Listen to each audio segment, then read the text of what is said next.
Your Honor, itong kabit na to. Tinakaw niya ang asawa niya. Which is against the law. Sabi dito sa batas, bawal ang kabit. And so she must be convicted. Your Honor, allow me to ask my client, kailan kayo nag-break? Yung isang araw. Kailan nagkasaklo? Kailan nagkasaklo? Ngayon, di ba? Ngayon, meron tayong Section 22 under Article 3 of the 1997 Constitution. Baseless ang argument mo! Your Honor, according to the Bible,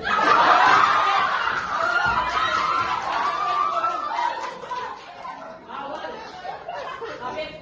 Once a kabit, always a kabit.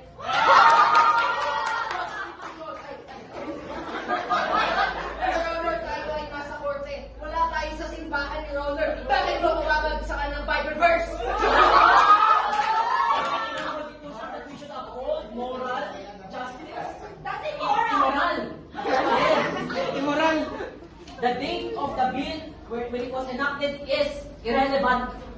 Your standing is beyond redemption. Sabi ng kliyente ko, kailan sila nag-break nung isang araw, ngayon lang napasa ang law. Naiintindihan mo ba yung batas? Paano ka nakapasa sa bar exam?